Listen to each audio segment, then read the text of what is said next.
The dreamer inhabits a world distinct from reality, a place ruled by imagination.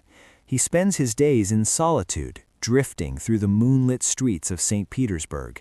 He does so not out of necessity, but by his own accord. Night's tranquility allows his mind to flourish. His thoughts and memories craft stories that surpass the need for real experiences. He forms emotional ties within the confines of his own mind, while the external world remains unnoticed. Dostoevsky presents this inner world not as a refuge, but as a prison, highlighting the dangers of a mind lost in its vastness. Though seemingly rejected by society, the dreamer's isolation is essentially self-imposed. He avoids the company of others.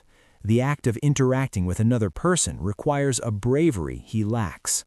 The streets, the buildings, and the quiet whispers of the night are his companions, asking for nothing in return.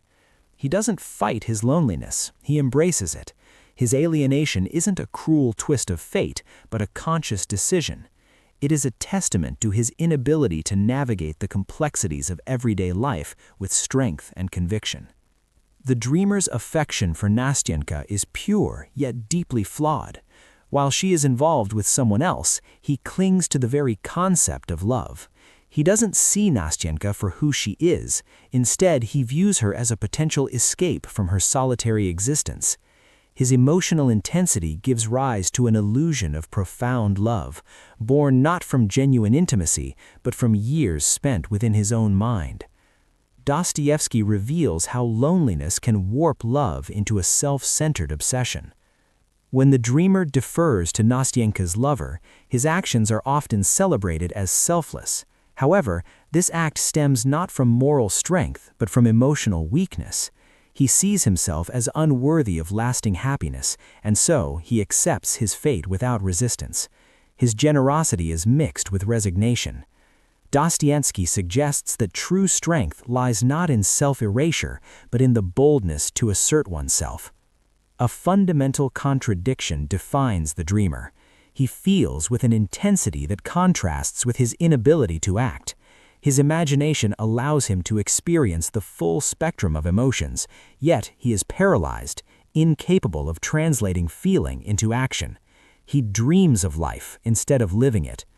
This imbalance, an abundance of emotion combined with a lack of action, reveals Dostoevsky's critique of those who confuse sensitivity with depth and suffering with enlightenment. At the end of White Nights, the dreamer returns to the silent company of his own mind. The fleeting happiness he experiences leaves no lasting impact. Instead, it becomes a cherished memory, a keepsake to be held on to rather than a lesson learned. His gratitude for a mere moment of joy is both moving and tragic, a reminder of how little he dares to expect from life. The ending offers no comfort, no promise of change. Dostoevsky leaves the dreamer unchanged, emphasizing the idea that the power of imagination alone cannot rescue a person from the depths of emptiness. Through the dreamer, Dostoevsky cautions against a life spent lost in fantasy, emotional indulgence, and passive longing. While the author regards the dreamer with empathy, he does not endorse his chosen path. The dreamer serves as a cautionary tale, a symbol of the dangers of replacing reality with imagination and mistaking inner turmoil for a life well lived. He is not an ideal to be emulated, but a mirror reflecting the consequences of a life unlived.